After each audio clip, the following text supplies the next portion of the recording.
Word Balloon is brought to you by the League of Word Balloon Listeners.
Welcome back, everybody. It's time again for Word Balloon. the comic book. And go ahead. What are you going to say? That beginning was incredible. Oh, that's awesome, buddy. I didn't know you never saw it before. That's great. No, and like the Alex Ross thing. Sorry, I didn't mean to interrupt your intro, but like, oh my God. Incredible. Thanks, man. That's awesome. You're lovely. Thank you. Wow. Seriously. You're right, because we've only done like online conventions and stuff like that. So I understand. All right, there you go. John Suntra's here. I'm happy to welcome back the animated Amazon herself. It's Susan Eisenberg, everyone's favorite Wonder Woman. It's great to see you, my buddy. Shing Ching. Good to see you. little bulletin bracelets action for you there. Thank you. And not everybody's favorite, but I think maybe yours. So I'll take it. I'll take it. Believe me, there are thousands behind me that are going, yeah. So great to see you. Well done. We didn't talk on the air, but I absolutely was thrilled that you were part of Masters of the Universe, the Kevin Smith production, and you did a great job as Enchantress, a great mentor to Tila and everything. I thought that was terrific. You know, I was really excited. I mean, that came out of left field. I think I've told the story about the casting, because I mean, I met Kevin very briefly in a green room at a Comic-Con when I was brave enough to go up and introduce myself to him. And a few months later, the job appeared, and you know, it was just thrilling to get something like that and to work with him. And he was there directing me at every turn. Once COVID started, he would direct me remotely, but it was phenomenal. Well, I don't have to tell anyone about how great he is. I mean, everyone knows he's great. And he is such a supportive director. I mean, like, he's your biggest fan, and you feel that. You know, you don't always feel that with some directors. But with Kevin, you just feel his enthusiasm, and he's on your side, and he's, you know, just, it was just very exciting working with him. And I loved playing this character. I mean, she was, the sorceress. It was a little intimidating because I, knew she was beloved by fans from yesteryear. And I watched old clips and stuff to hear her ethereal voice. But when I went into the studio to record, Kevin's like, yeah, I know what I want you to do. You know that thing you do with Wonder Woman? I'm like, yeah. He's like, that's kind of what I want you to do. I'm like, oh, really? Easy peasy. That's fantastic. That's excellent. Yeah. And if I said Enchantress, I apologize. I've got It's Marvel. okay. It's okay. Marvel on the brain. But it's all right. no, and I obviously we all saw the flack that the first half got because someone say, "Hey, wait a minute, bait and switch. What are you doing? Hey." Right. And as always, comic books have the same problem. They'll have a twist in act 1 of a story and people will freak. And it's like, hey, it's 6 issues.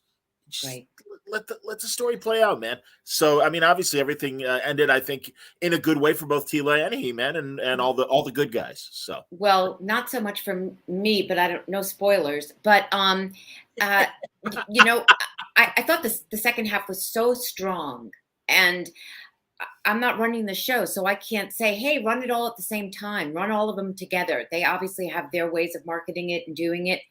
But it's funny because I've been at Comic-Cons since the whole show ran and talked to fans, and they loved it. So that was great to hear that people approved of it, and more than approved, dug it and were like, will there be more? We want more. Right. So it's, you want to make the fans happy, Absolutely. Wow, right out of the box, Lois is reading my mind because I wanted to know this as well. First, he says, thanks for doing the interview. And then he says, do you know about the new DC animated universe Justice League comic book by J.M. DeMatteis? Yes. It made us Wonder Bat shippers so damn happy. So, yeah, that's great. You are aware of it. I loved it. It was a great story. Excellent story. I'm such a fan of, it's James Tucker and JM doing it together. And they were so sweet because they would include me in some of this, when they would put it out there to the fans, they would tag me. And it got a huge reaction from me because there is, as he said, there is a huge Wonder Bat element to it. And I mean, if anyone follows me, they know I love the Wonder Bat. So hashtag Wonder Bat. So it made me giddy. And it was so mind-blowing when they were drawn like we were at one point. Anything that brings those characters to life in any way, in any iteration, makes me so happy. So yeah, I'm thrilled and delighted, and I can't wait for it to become to become animated. Oh God! I have no information. Oh, that would be terrific. Of course, there was amazing. that great. I don't have it handy, or I'd pop it up. That great controversial cover of Darkseid and Wonder Woman. So Wonder Dark, Wonder Seed. What do you? No, we're not going there, John. We're not even going there. It was temporary. It was a temporary moment. Alternate universe. It's all right. Anything goes in the Bizarro. You could have had a beard like Spock. I mean, anything could have happened. Well, that's so. I put no faith in that pairing. I'm going to stick with my Wonder Bat pairing. But it was just, it's like anything that lives on. And just who better than JM and James? Like they're two so amazing writers and illustrators, not the right word, but storytellers, if you will. Thank you. Storytellers. So, I mean, I would love for it to become something else, but even if it's just what it is, it's still wonderful. I'm with you. Absolutely. Wayne says, let's not forget, of course, the great Wonder Pig episode and Bruce singing, yes, for my blue, of course. Well, yeah, I don't think I could forget it since Kevin sings every time I see him. He sings the song and my blue. I mean, he will break out into song at any chance he can get. And he has a beautiful singing voice, folks. Clearly. I mean, it's stunning. But every time we're on a panel, every time we're at a Comic-Con, and I think I may egg him on a little bit, but yeah, it's lovely. He breaks and he serenades me. You said you've been at a few conventions. Yeah, a couple. This past summer or recently? Actually, recently. They were my first two back. I did one in here locally in Los Angeles, and I did one in New Mexico. Oh, wow. Fun. Yeah. And I've got some others coming up. I've got Kansas City. So there's, hopefully we can all be safe and we can all see each other. And that would be lovely, for that to happen. Sure. I hope Terrificon this year might be part of the schedule. So, and I know It's everyone's kind of waiting. it's tentative, but I mean, I'm hoping to do it this year. Last year, I didn't feel comfortable, but I this year, understand. hopefully, we've all been boosted and well, anyway. Yes, no, well, at least exactly the two of us at least have been Right, right. vaccinated and boosted. So certainly, these shows that you've done recently, were there other Justice League cast members with you? Yes. So a lot of times I travel with Maria, Hawk Girl, and George. Like the three of us are with the same booking agent, and we're also pals. So it's an opportunity, but it's also we just like hanging together. We're good friends. So, and then we try to rope in Philomar if we can. We try to rope in um,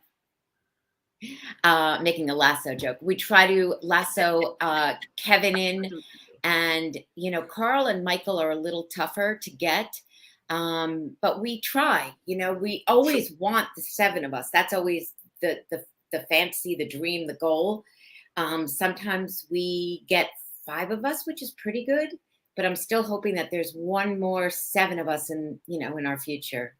And then Andrea often joins us too. Andrea Yes. Romano. Yes. We were just on a call the other day trying to set up some things with Andrea. So, we're always trying to keep the gang together.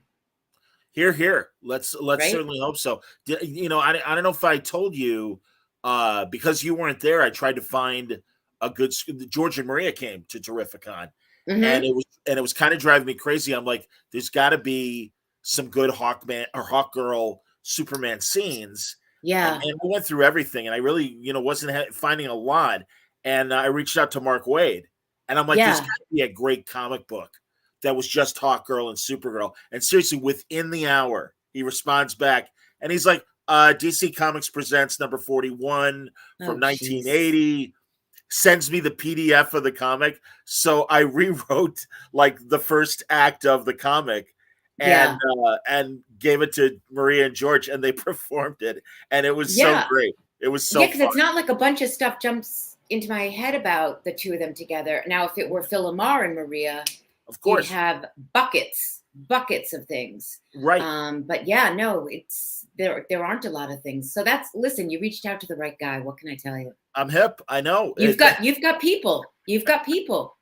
Well, I truly, and I've been saying this, and I won't say who because nothing's confirmed, but I told you about my monkeys project, and Yes. you had immediate suggestions, and I'm so thrilled, and I hope they come through. We'll see what happens, but I'm excited. There's good momentum. So Good. yeah, thank you, buddy. No, truly. All right, a couple questions. Oh, I love questions. I love questions from the audience or from. Is it not? We can call them an audience. Of course. I love that. No, they're an audience. Absolutely. Now, I think it's an obvious answer. Susan, have you been hoping for an animated Justice League reunion movie? Let me think. Yes, just every day and every night. It's been one of my. It seems like a lifelong goal of mine because hashtag JL reunion has been in the mix for I think a while now. We've been talking about it forever. Yeah, a couple of years. It's a dream of mine, and we would all love to do it. All the actors, Andrea would love to direct it. She'd come out of retirement to do so. Wow. Bruce Timm loves the idea. So, we're hoping the more people that stream that are watching us on HBO Max, because Justice League and Justice League Unlimited are both streaming there right now. The more people watch them, the better. Back a few years, it was like people need to buy the DVDs. People need to buy, the shows, and then if they sell them, that'll tell the studio that it's popular. Now, it's the streaming. So I think that Warner Brothers needs to know that there's still an audience out there. I know it, you know it, but we've got to convince some people. And the good news is, I know this week they announced that Hulu's bringing back a new season of Futurama, and a couple of years ago, Animaniacs, came back, which was terrific. Yes, Young Justice. Yes, indeed, of course, Young Justice, 100%. And that's the thing, man. I think you're right, And also, it's just been this slow progression. I remember when the Superman Doomsday, the first animated film, God, 16 years ago came out, and everyone immediately was like, we want the Judas Contract from Titans. We want Kingdom Come. We want all these great stories. And everyone's like, well, one step at a time, one step at a time. The good news is things have progressed. We keep getting great animated films, but also I think there is a reason to bring back that great cast. I mean, that's the beauty of animation. You guys can still do it and not miss a beat. It's the next day, metaphorically. Right, and it's very, and it's if the fans weren't asking and we weren't thrilled to do it, and Andrea and Bruce, then I'd say, well, we have to just give it up. But there really doesn't seem to be a reason not to do it. Greg Weisman said that the reason Young Justice came back was because the fans kept watching, they kept buying the DVDs, they kept binging it when it first appeared to stream. So I just, the fans have been so patient and so extraordinary. And I just want to say to them, thank you and don't give up, because we're really, really, really, really trying to keep it alive. I mean, there's several sites on Twitter that are dedicated only to the JL reunion, animated JL, and they've been amazing, and they have a lot of followers. So we just do what we can do.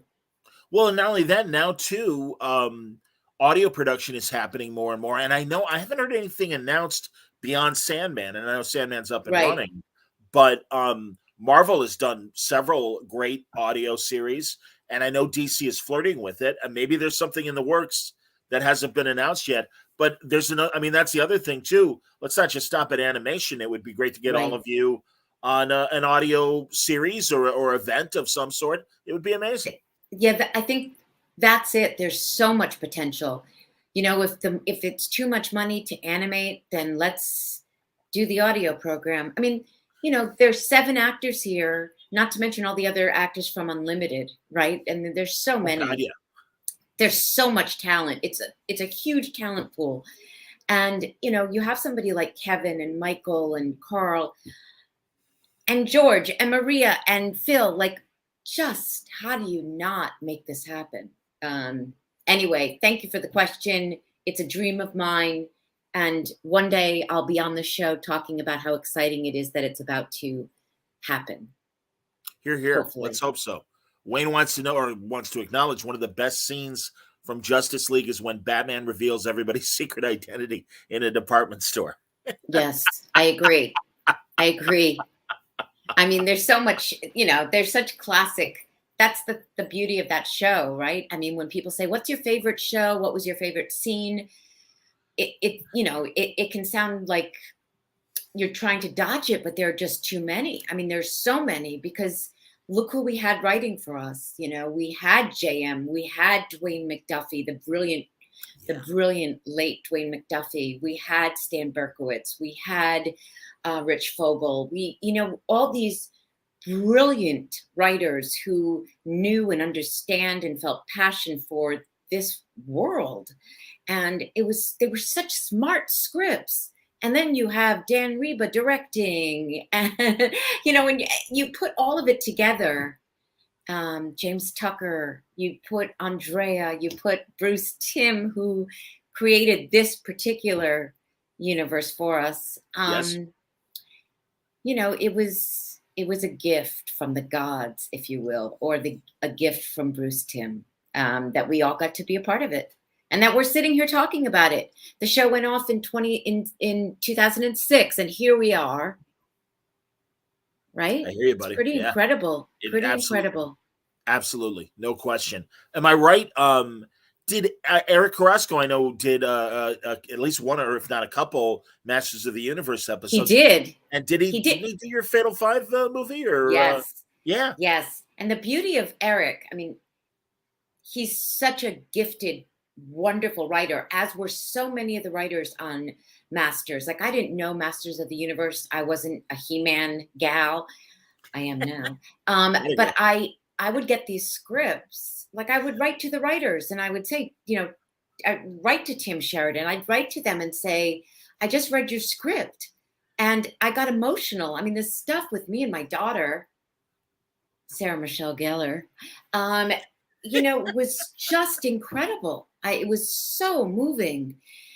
Anyway, I'm getting off track. But Eric did write Justice League versus the Fatal Five. And what's so beautiful about that is that Eric grew up on the Justice League. And, when I came in to record for Justice League versus the Fatal Five, I had no idea that it was going to be in the vein of the Justice League, that we were going to look like we had in that show. And the first time I saw the drawing of Wonder Woman and because it was the Trinity. They didn't use the whole cast, but they used the Trinity.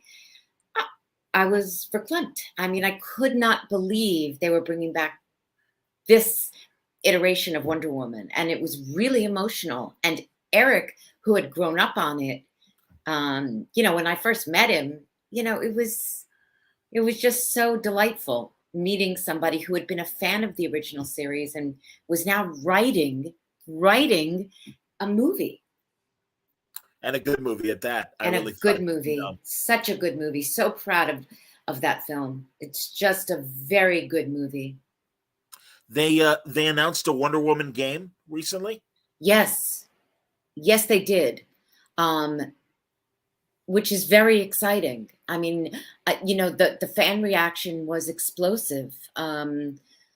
People have been wanting one for so long. And I say this all the time, not to take away from Batman and his legacy or Superman, but, Wonder Woman has not had a standalone animated series, and she has not had a standalone video game. And considering that she is one of, or maybe the biggest female character in the DC universe. Oh yeah. I can't think of another. You're more knowledgeable than I am about this stuff, but I can't think of a bigger name than Diana. It's, to me, it's she's been overlooked. And, just like when we got a feature with Gal, I was, it makes me happy for the fans. They've been waiting.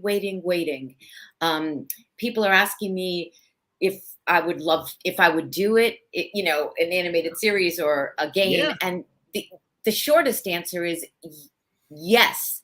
But it's not up to me. It's the powers that be that do the casting and choose the Wonder Woman that they want. Of course I would want to be a part of it. Of course I would want to do either or both. But at the end of the day, I'll support whoever they choose. And also I'm very, very happy for the fans that they get this standalone video game. I mean, look at what Arkham was for Batman. Yeah. It was brilliant. And Kevin obviously got to do it. It would be lovely if I got to do it for the game. Yeah. But, I'm not sure. We'll see. I hear you. The last year they came out with a Justice Society movie, and there was a significant role for Wonder Woman in that. And she really was the leader. Which was great because it's a nice turnaround. Back in 1940, literally, Wonder Woman was the secretary of the Justice Society, and I even believe there might have been an issue where she was like cleaning the headquarters, which is kind of embarrassing today. So, no, man, she's a powerhouse, and really, you don't have to apologize. Wonder Woman's part of the Trinity. Oh no, I'm not apologizing for that. I'm apologizing for wanting to voice her. Oh yeah. but because that's not up to me, obviously. Sure. And in fact, that iteration of Wonder Woman, I love that drawing. I love the image of Wonder Woman in Secret Society. I just think she's so much of what I imagine Wonder Woman. It's like, you take Darwin, you put all these people together, and she's very much like what I imagine Wonder Woman to look like. Yeah. Here Wayne has another point, and I understand. He says we had Kevin portray a Kingdom Come Batman and Batgirl.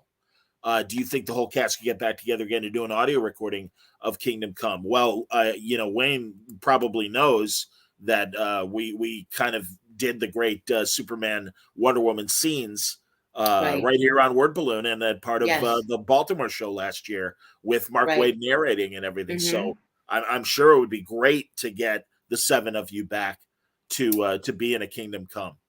Yes, I mean, again, it takes some work because it's 7 people and 7 schedules, and it's not easy. But if there's a will, there's always a way, and absolutely. It's not, we're all here. Most of us are in LA. Kevin's back and forth, LA, New York, but he's here a lot. And, most of us, I mean, we're all very attached to these characters. So it's a gift to all of us when we get to voice them. We all feel that way. And when we get to be together as these characters, I mean, Kevin's the only Batman I've ever had. I've only worked with Kevin. I've worked with Tim Daly and George, but mostly with George. I mean, he's, so, there's a very special relationship. It's not like we're all hanging out at the Watchtower all the time, but when we get together, it's like, immediate. Yeah. We just feel so comfortable in those roles with each other. Well, having done them for that many years, I can see that. And I find it interesting, and it didn't even occur to me, but as you said, being able to work with Kevin Smith about Masters of the Universe during COVID, God, thank God we've got, the iPhone and the iPad and everything. And even though it's virtual, you can still likely, be on, the camera necessities and however you connected to do the voices and stuff like that. I mean, thank God we've got all this technology now. No, I think voiceover actors were very lucky in that regard because we could still audition, we can still work. I've been able to convert a closet into a studio that's good enough that I can record video games, and I can record commercials, and I can record interviews. So it's been a huge break for the community. We don't go to studios anymore, which isn't a break for the studios. But it's been pretty brilliant that we've managed to do this. I mean, of course, it has made us all like directors and engineers, which we never were before. Now I have to edit my stuff, and I have to do a backup, and I have to know things about, my microphones and all of that. So it was a huge learning curve in the beginning. But now it's like puff, puff. I can work with the engineer, and I know what I'm doing, and it's exciting. Does it inspire you to create something for yourself? I mean, that's, honestly, COVID kind of made my creative gene kick into gear, and it's like, all right, what can I do with the skills that I have to kind of create some opportunities while things got lousy in broadcasting? I mean, it is what it is. But thankfully, things are working out, Yeah, no, I mean, I think that if anything, one of the obvious things is like a podcast, but that is just, oversaturated with talent and extraordinary talent. There's also a lot of mediocrity too. I mean, I listen to a lot of podcasts, and while some of them just blow me away, some of them are like ho-hum. I'm with you. But, finding a niche, finding my voice for what I would want to spend my time talking about, but I've been talking with somebody who is very interested. So we'll see. Oh, good. That's great to hear. Yeah. Hey, I'll keep you posted. There's a reason why I bug you every 6 months to say come back, and that's because honestly, I think you're great at doing this, and you get your points across, and I think you have interesting. We share a lot of the same interests and everything, and I think I think you'd be very capable. I mean, thank you. God, today was an amazing Turner Classic Movie Day. I couldn't break away to watch, but I set the DVR to record several great noir movies that they were doing all day. So, and now I've taken such a deep dive into film noir. I can't even tell you. I mean, it's spectacular how many film noir films I have watched in the last year through COVID. Deep dive, John. Deep. Girl. So yeah, I am just loving it so much, loving all the choices out there to watch. Are there particular actors that you're like, oh my God, I never really paid attention to X until You know? It's interesting because I definitely saw a few more Joan Crawford movies. I was so turned off by the Mommy Dearest thing and all of that. Sure. But I have really done a lot of viewing on her. Okay. And I'll tell you who has really turned my head around is Ida Lupino. Amazing. I am in awe of her. What an extraordinary actress, director, producer. Yes. What she did as a woman in the industry and the barrier she broke, the things she accomplished. It makes me sad that she's not better known to a younger audience. But man, go ahead. And there's a lot of material out there. And I also discovered this podcast called You Must Remember This Podcast, which kind of does a deep dive into all these wonderful stories from yesteryear. And Karina Longworth is the producer and the narrator. And so she has so much passion for all these stories and these actors. So that was also so fantastic, hearing about that. And Turner also did a deep dive into Lucille Ball. I mean, just not in Noir, but the plot thickens. Ben Mankiewicz was just, so good. I mean, I can't get enough of that stuff. I'm so drawn to it. But the ones that are standing out that are new, because I knew Barbara Stanwyck, I knew all the big ones. And Joan, obviously, there was no one bigger than Joan. But I hadn't watched a lot of her films, and I have now. And Ida Lupino, just adore her. I hear you. I think honestly, it's one documentary away from more awareness because, as you say, there really is this great body of work, both as a director and as an actor, that I think people would really be like, wow. I bug Dean Haspiel all the time, and I don't know if we talked about this before. No, but his godmother was Shelley Winters. Oh gosh. And literally he spent many weekends at her apartment with Farley Granger just above them. And hey, De Niro's going to watch you for an hour while I run an errand. I hope you don't mind, Dean. And I mean, Dean's a little kid and doesn't know who these people are at the time. And I'm like, Dean, that is a graphic novel you got to make, because even Shelley Winters, I've discovered a lot of her 50s work, and oh my God, yeah. In fact, she was just in a movie that we watched the other night, The Big Knife. Oh sure. I love The Big Knife. What a movie! What a movie! What a movie! Jack Palance. I hadn't seen a lot of his films. I watched a great one with Joan Crawford called, I'm not going to think of it right now because I'm not sure, under pressure, but it's like one word, and it was so good. When Joan realizes that he's not in love with her, that he's using her, and it's called Shocked, I think. And it's just okay, so I haven't good. seen it, but okay, it's really good. But Shelley Winters, and can we just talk about Shelley Winters in George Stevens, Elizabeth Taylor, Monty Clift. Not damn it! She's in the Amazing Orchid dress, right? With Monty Clift, right? I can't. Oh gosh. Because I mean, I go to sun. It has the word sun in it. Yeah. That's what I was going to say. Like it's not Raisin in the Sun. It's no. Yeah, that's Poitier. Damn it. I don't know. Oh God. Shame on us. I'm embarrassed. Oh, so am I, buddy. Feel free if you. I was going to say, feel free if you're looking it up. That's cool. I'm looking it up because I have to. No problem. For Joan Crawford, though, while you're looking it up, I love her 30s movies. And they're really, I mean, those, like The Women and things like that she's just incredible in those movies. I mean, I like her Mildred Pierce period as well, of course. But it's interesting. I was a cinema studies major, and puff. And I remember taking a 30s cinema 30, in the 30s class. And I didn't really care too much about the 30s before the class. And boy, did I love it. Boy, did I appreciate those 30s films. So good. Okay. Place in the Sun. A Place in the Sun. Thank you.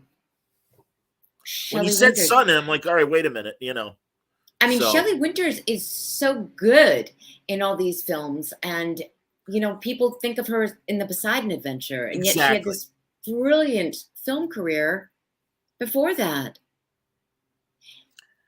Anyway, Yeah, no, I'm with you, and absolutely. I love all this stuff. Well, that's why we're talking about it. I always want to talk to you about this stuff. So That's that's true. great. That's true. Wayne wants to know if you ever. Wayne's asking you questions tonight. Have you watched any European or Japanese films? You can see the influence these directors had on film. Certainly. Yeah, a lot. I mean, I think if you're a film lover, you've watched a lot of European films and Japanese films because there's all this wonderful cinema out there.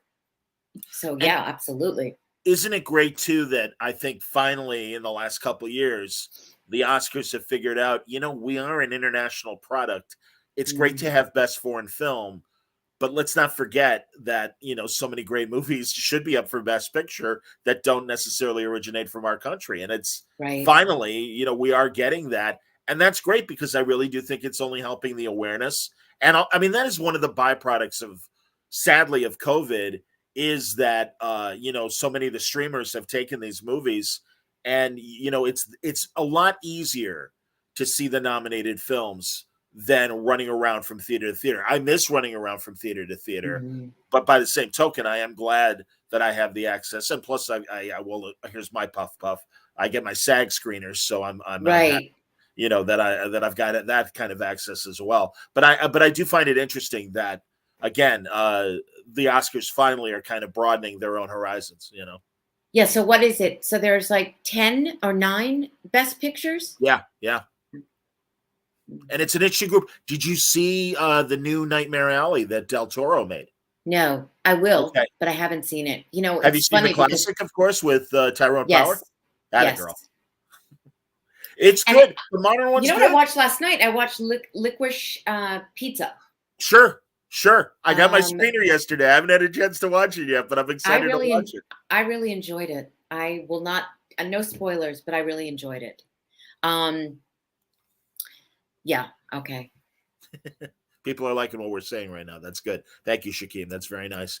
No, I'm excited. I always get paranoid because, and again, everyone's sorry, first world problem, but like I've really been thrilled the last few years becoming a member of SAG and getting access to the screeners. And it'll be like late December or early January. Be like, should I be getting screeners by now? I mean, aren't the awards coming up because it's a pre-Oscar award thing? It takes so long to process it. In fact, it was a little frustrating because I didn't want the DVDs because I have so many channels that I stream. And also they allow you, it'll let you look at everything online. Yes. You can do it online. And so I thought, what? I don't want the screeners because it's not, you're not supposed to share them and you're not supposed to, there's no easy way to dispose of them. So I signed up for just digital. Oh, you can do that now. There is that option. Well, you can, but I got all the DVDs anyway, so I was a little disappointed because I signed up, but I guess it took longer to get into the system. So unfortunately, I did get all the DVDs. But next year, I'm going to sign up earlier because I just don't. Then you have a big pile of DVDs that you can't do anything with. No, and you're right. It's so wasteful. That's true. You're right about that. That's very, very true. I don't know. I guess it's the blush of getting them new for the last couple of years, and especially all my friends like yourself and the friends that are in the DGA and the Writers Guild and the Directors Guild. And it's like, oh yeah, I got that screener. Oh yeah, I'm like, oh man, that's nice. The DGA gets everything. Like for years, they were like, they're the creme de la creme of the guild, and they get the most of all the films. But it is fun, and but I have to tell you, we watched the DVD last night, and it was like, oh wait, let's on the DVD player, like we haven't used. You know what I mean? It was like, oh God, this is dusty. We haven't used it. We had to plug it in.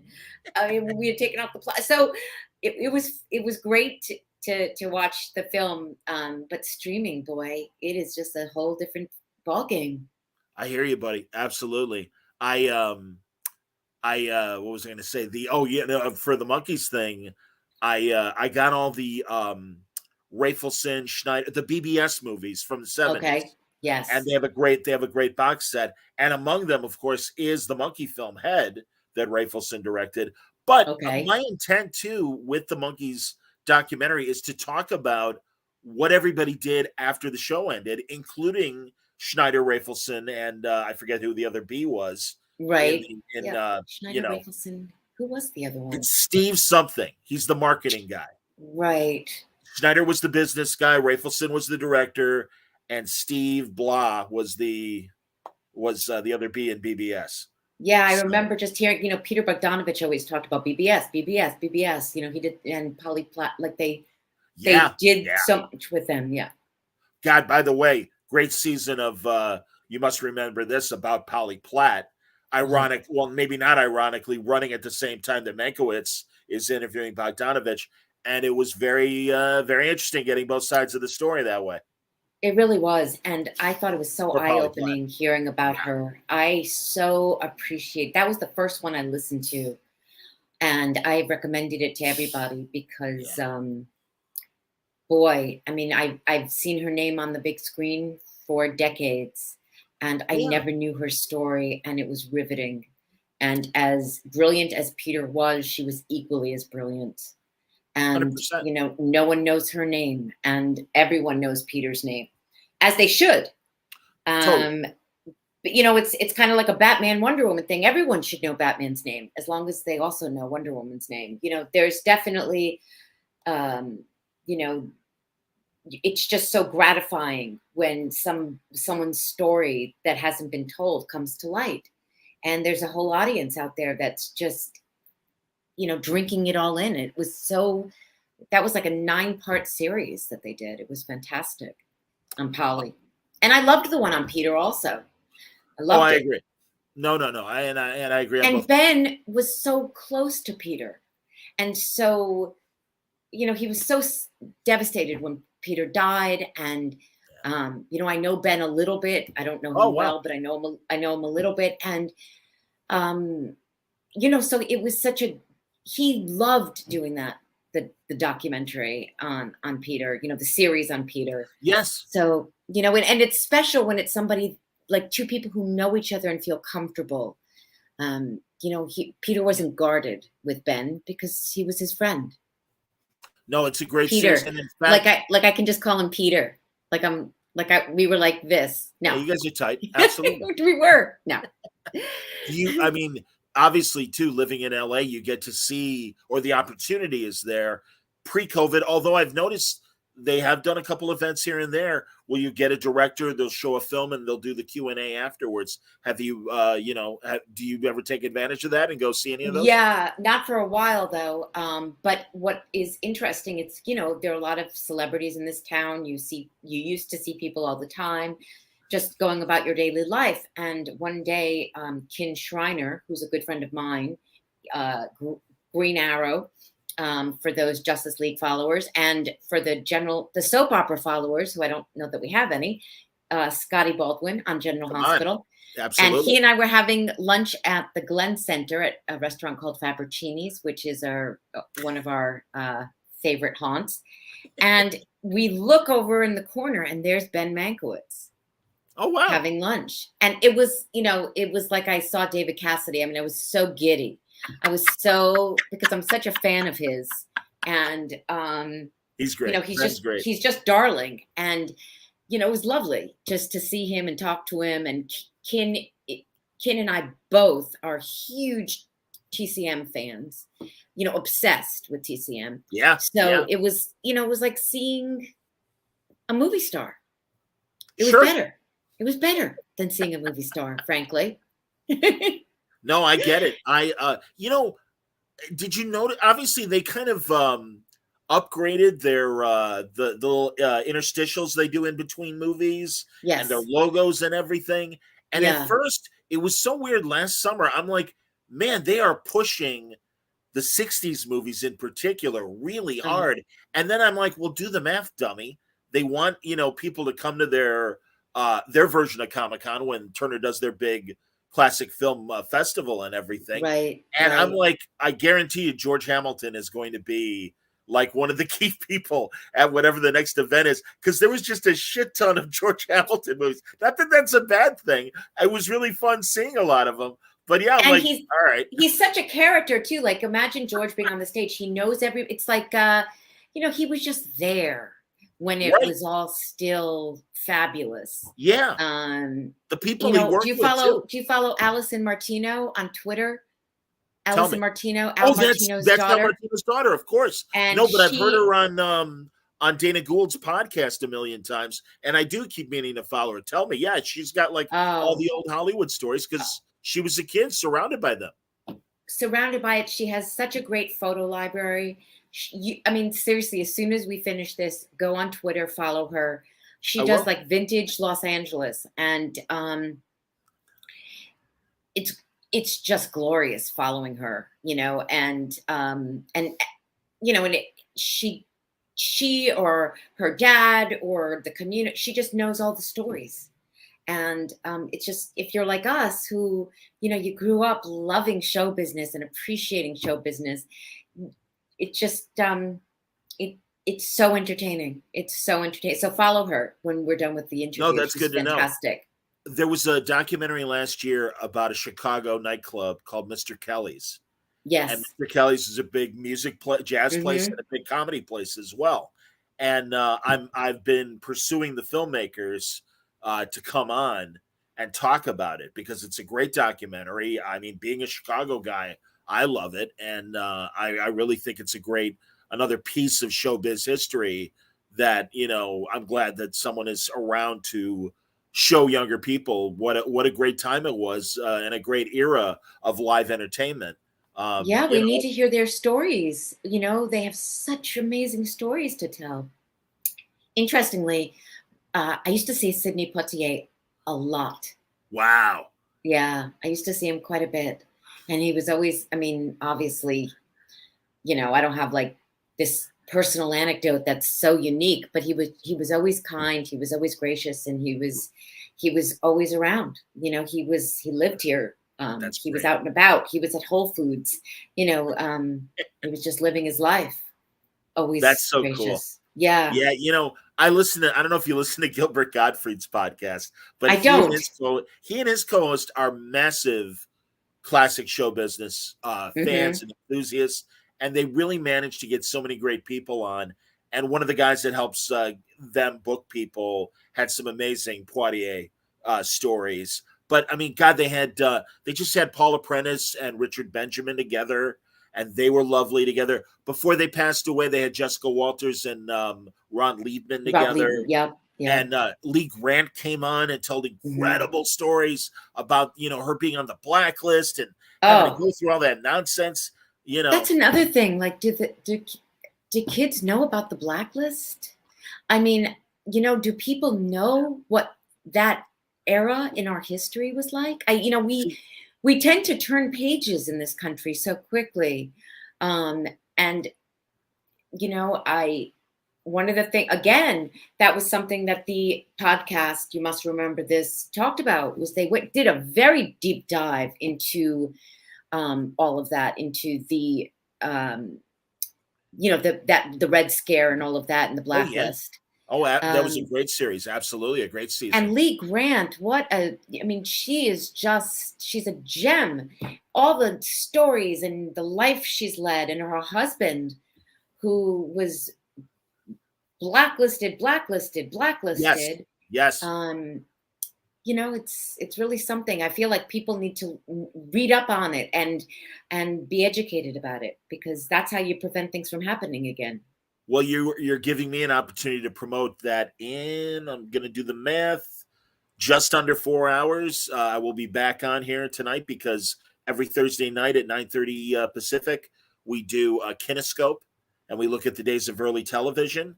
And tonight's episode, mentioning the Blacklist, we're talking about a production on Studio One from 1949. It's called The Storm. It was directed by Yul Brynner. Okay. And it's our opportunity to talk about Yul Brynner as TV director, because he did a lot of early TV alongside his film career. Really, as things were starting to happen, his first opportunity was, well, he was doing stage, and obviously doing stage in New York and directing stage in New York. And when TV came along, he jumped at it, and he trained people like Sidney Lumet to be a television director. So it's and mentioning the Blacklist, Marsha Hunt is the lead in The Storm. So it's an opportunity to talk about Marsha Hunt and her incredible career. So we're going to be doing that tonight. Me, Gabe Hardman, and Jeff Parker. And we're always invited, Susan. I mean, honestly, if there are classic television shows that we haven't done yet that you would love to talk about, we'd love to have you, because I was going to ask you, have you talked about the Craft Theater suspense show? Have you done a not any specific? Oh, I know what you're talking. The early '60s Craft Suspense Theater. Well, technically, Gabe really wants to focus on the live performances. I love that anthology show. I think it's a really interesting show. Yeah, I mean, I agree with you. And so well done. It was Perry Como's production company that did it, I found out. Wow. And I've been watching a bunch of them, and I'm loving them. They're so good and so well done. I mean, the quality is just superb. Yeah. So I'll come back and we can talk about all that stuff. But we have so many of this stuff in common. So it's like, we can talk about Justice League, and we can talk about Joan Crawford. I mean, hello. Absolutely. Well, that's the thing. And I mean, really, so many of those great directors from the 60s and 70s and stuff cut their teeth doing live television. The Frankenheimers, the Lumets, and all, Franklin Schaffner, all these great directors. So that's one of the reasons why. And Gabe Hardman is like, would you want to do something like that? I'm like, I would love to do that. I'm a broadcast nerd. I'm an old Hollywood nerd. Of course I would. So no, it's been fun really watching that stuff. We did a whole thing on a lot of live Boris Karloff performances. Hallmark Playhouse. God, they did this amazing Joan of Arc 90-minute thing, and Eli Wallach was in it, and Jack Warden was in it, and Juliet Harris, Nanny and the Professor. She was Joan of Arc. She was amazing. It's so cool. So no, honestly, and that's why, like, I'm like, we got to do a Yul Brynner, story of him directing. And I'm like, wait a minute, not only Yul Brynner, but Marsha Hunt. Come on, we got to do this one. So everybody jumped at it. They're like, let's do it. You don't realize that people had different careers, like different aspects to their career. If you know them just as an actor, you don't realize that they started as a director or they branched off into directing. So that good for you. That's great. Excellent. Here, Lois says, back to comics. Now, I don't know about this. I'm going to have to ask King about this. He wrote a lovely short comic a while back called Dated. It's about a date between Clark and Diana. Thoughts on Superman Wonder Woman pairing? Of course, now we've discussed this before, but by all means, answer Lewis's question here. Maybe John can organize a table read using that script. Well, sure. Love Tom King. Think he's extraordinary, but no, I'm going to give a hard pass to Superman and Wonder Woman, and I'll tell you why. Because Superman belongs with Lois Lane. That's the duo. I mean, that has just been so beautifully captured in comics and film. I mean, to me, Christopher Reeve and Margot Kidder, it doesn't get better than the two of them. It really doesn't. And so I just love them. And I guess in the animated series, it was Tim Daly and Dana Delaney, I think, right? That's right. And I love Dana's interpretation. Dana did a bunch of Justice League stuff. So I think she's brilliant as the character. I just love the two of them together. I think Wonder Woman, to me, and the way it was in our series, Wonder Woman and Clark and Diana, they're like brother and sister. There's just no romantic sizzle there. And I know, like, there was the 52 series, and again, not a fan of the 52 series because I don't fundamentally believe the two of them should be together. Well, I said it. No, I'm with you. I'm on record. You're taping, right?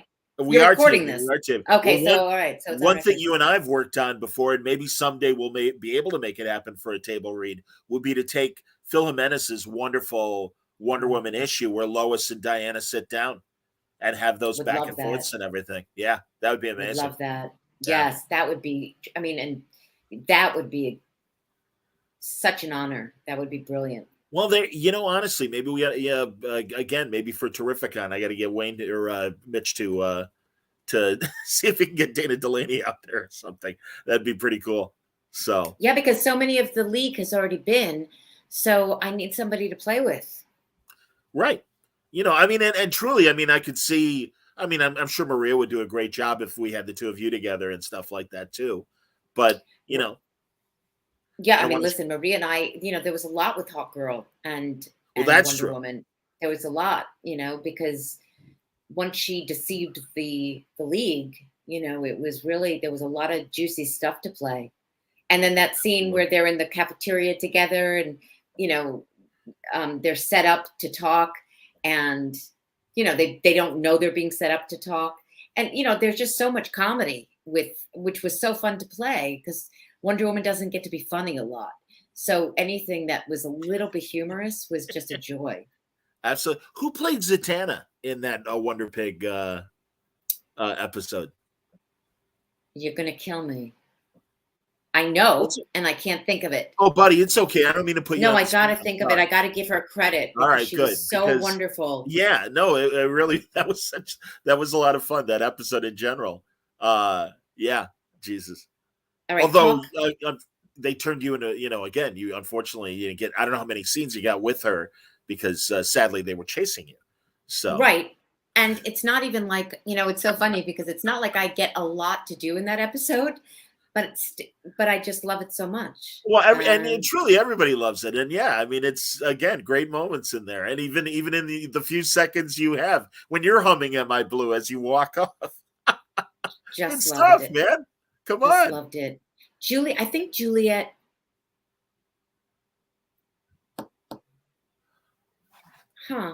It's set. Well, it's giving me a bunch of actors, but I'm trying to find the one that was in that episode. Sure. Because other people have obviously this little piggy, her. Right? Yeah, this little piggy written.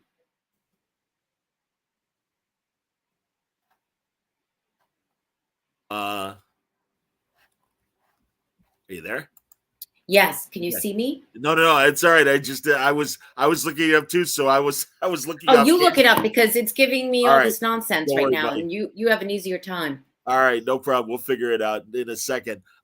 They were asking too, have you watched Superman and Lois yet, the TV show? No, but I hear, and I'm really late to the party on that because I hear it's brilliant. I mean, everyone loves it. Usually with shows like this, there are a few that, love it, a few that don't love it. Everybody has talked about how brilliant it is. So I will catch up on that at some point when I'm done with my film Noir. I have to revisit that. I will find it. Did you find it? I did. Jennifer Hale. Oh, okay. So there you go. That she was in that one. Very good. I like it. Pardon me, Shakim. She loves the digital age. You want to be a filmmaker, an audio engineer, you can do that shit 100%. Absolutely. Shakim, I don't know if you're a man or a woman. You forgive me if I'm getting the gender wrong. I apologize.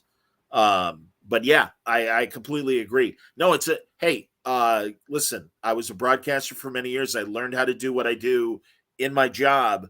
That said, as soon as technology caught up with us and we can have citizen media, it's been a great advantage to me. And I already knew, I already had the skills. So right. When I left college, my assumption was, all right, I'll save a couple grand and build a home studio, a real big home studio. And instead, luckily, technology caught up and I didn't have to do it, right. So here we are.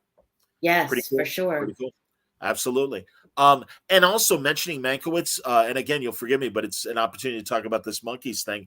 A lot of the ways that he does the plot thickens is how I'm going to incorporate my narrative, where I will, I'll be interviewing my friend who gathered a lot of these core monkey interviews 10 years ago when Peter and Davey were still alive as well. Right.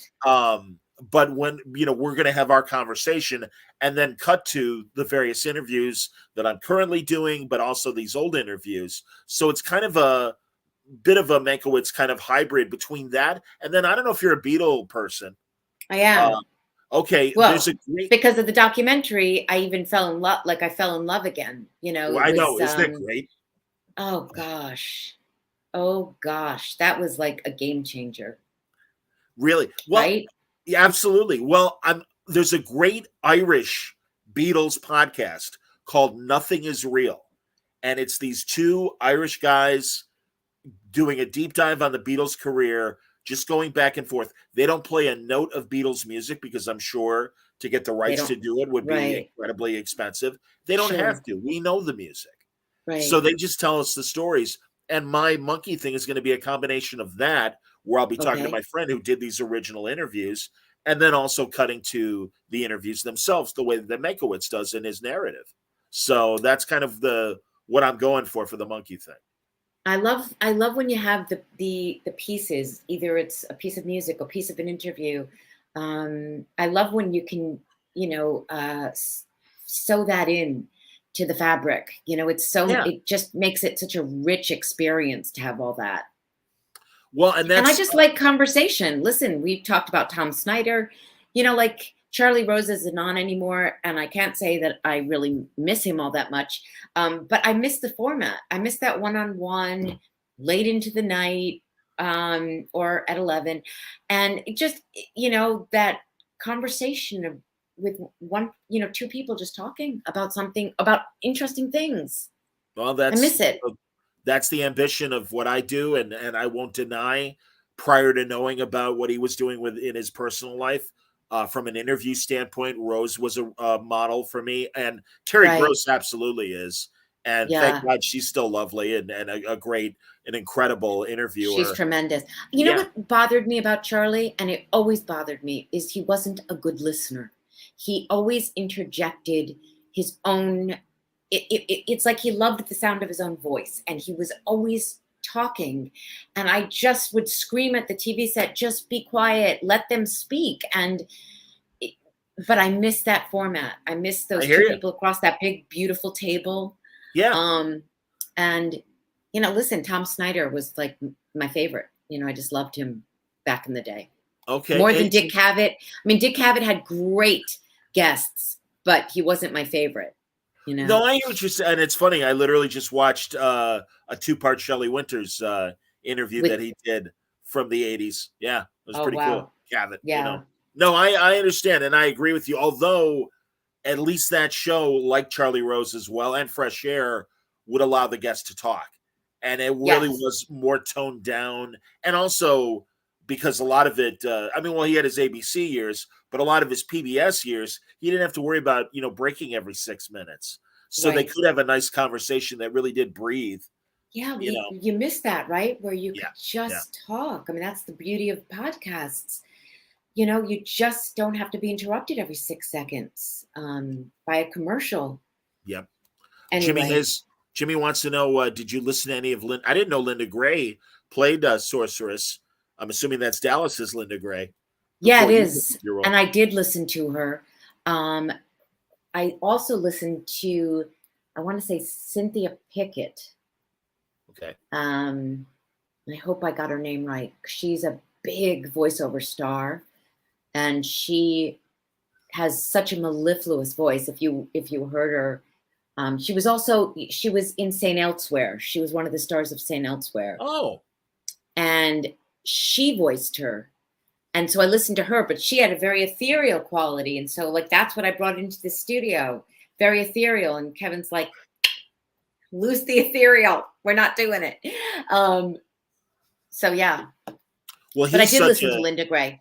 It doesn't surprise. But it doesn't surprise me because, as you said, he knew what he wanted from you. Yes. And I've heard him be that way with Tara Strong as well, in terms of, this is what I want and everything. And really, right? Tara Strong, am I saying her name right? Yes, of course. Okay. And, I just think if it's in my wheelhouse, tell me what you want. I'm good to do it. Let me do it. Matt wants to know, and I know you've probably said this before on our conversations, but for his purposes, he says he came in late. Do you have a favorite specific Justice League or Justice League Unlimited episode? I have so many, but we were talking about this little piggy, but also I loved the Once and Future thing, I think it was called. Dwayne wrote that, and I loved the music in that episode. The Western stuff. These are these are the slowest bullets. It was so freaking smart and funny, and you add that and the music to it, the story, the music. That I got to wear a cowboy hat. You put the wardrobe in there. It was so fun. It was so fun. But I mean, anytime I think the seven of us were together, when we got to be together, fighting the good fight, I just so enjoyed that. I think one of the things that's so hard about the times we're living in is that I'm always looking for justice, and I'm not seeing much of it these days, and it's very, very frustrating. So when you can be part of a show that gives you justice week in and week out, it's very gratifying. We need our heroes. Absolutely. Yes. That's what was so brilliant about Alex Ross's pictures that you started off with, because there's something about looking at those pictures so heroic, so bigger than life, monumental, iconic pictures. Yeah. It just takes your breath away. Literally. It took my breath away watching those pictures. Hats off to Mr. Alex Ross. Absolutely. Well, and his people that put together that video montage, no question. And yeah, at the same time, iconic, but very real. And suddenly they do feel like you can reach out and touch them. I mean, that's the beauty of his art to me, is they really do feel like you could be like Norman McKay from Kingdom Come, the priest in the story, right, and stuff that is, kind of walking among these gods and everything, but can really have these conversations with them and stuff. But those pictures, it does feel like, wow. It's so special. That was brilliant. I had never seen that. That was so glorious. That's awesome. There you go. Hey, listen, you've been great. I don't want to wear out your welcome or my welcome with you. And let's leave some for another conversation for the next time. Yeah. Well, I told you earlier when we spoke that I have a couple of things coming up, but I can't divulge them. So when those things come out, I will be happy to chat again, and just ask anyone who's listening to tweet out #JLReunion. The Wonder Woman animated series is also another hashtag. So we're hoping to get all these things going down the road. Hopefully. And if you have an HBO Max account, watch your reruns Stream those shows. They're right there. Justice League and Justice League Unlimited. I've watched them both, and so fun revisiting the shows. I think one of the first things I did when I started Twitter was I would live tweet the shows they were replaying on Cartoon Network. This is in 2013, which is like a long time ago now. But it was like when I joined Twitter, that was like one of the first things I did, because it was so fun to relive all that stuff. That's so. Awesome. Anyway, thank you for inviting me and hosting me and. Letting me talk about this stuff. It's so fun talking about all these different topics. Buddy, as I've told you before, if we lived in the same city, you and Ken wouldn't be able to get rid of me, because I would demand GH stories from him, and I'm sure he's got them. Oh, he's got them. Believe me, I would love for him to write a book. I would love for him to write a book. He's got the stories. He knows everybody, and he was under contract at Universal Studios. Wow. Right at the cusp of the studio system ending. Yes. But yeah, he has all the stories. He knows everybody. Have you watched that documentary, The Last Mogul, about Lou Wasserman? Yes. Yeah, I watched it. Yeah, it's a great movie. I saw that years ago. let me reveal one of the stories I've learned for the Monkeys documentary. Okay. Bob Rafelson, the director, Yeah. before coming to Columbia and Screen Gems, where they produced the Monkeys, he was working at Universal, and he had a show where he was the associate director, but basically the casting director for a college show that was called Channing. It only lasted one season. It took place in a college. It's very much pre counterculture. It was 63, 64. So the women should have been wearing like poodle skirts and saddle shoes, because it was kind of that where the that boys era. are vibe of teen life and everything. Yeah. So he apparently casting for Channing wanted real faces and real, not just pretty people, but real looking people. And he had cast some actor who had pockmarks on his face and neck, and Lou Wasserman calls him in, and it's like, I don't want to see people like that on my shows. I want good looking people. And in classic Rafelson fashion, threw a fit, tore up Wasserman's office, and that he got fired. And that's what led him to Columbia and being with Bert Schneider, and eventually them making the Monkeys. But before that, he was at Universal. So there. It's like, Who okay. was the actor? Do you know who the actor was? No, I wish I did. I could think of some great character actors that did, have that kind of unfortunate complexion. Yeah, the first one that came to mind was like Tommy Lee Jones, that's or a good somebody one. like that. But I don't know if that's the right era. No, there's a guy, Sid, and I can't think of Sid's last name. But oh my God, I mean, he was a Catwoman sidekick in a Batman episode. I can't think of his. He definitely did Get Smart, and he did the Monkeys and several other shows. And I was thinking maybe it was that guy, or I don't. Interesting. You know what I realized as we're doing this for the last hour, we need people to write in all the things that we can't remember in the moments. How many times have I the name just goes out of my head? Man. Anyway, thank you, John, and good luck. Yeah. Keep me posted on the documentary series. Thanks, buddy. Okay, absolutely. All right. No, and thank you for your help on it, everybody. Thank you. We will reconvene in 3.5 hours for Kinescope, and we'll talk about Marshall Hunt and Yul Brenner and the great Studio One production of The Storm. Hey, take this time now and watch it and get caught up. It's on YouTube, and you can catch up. Until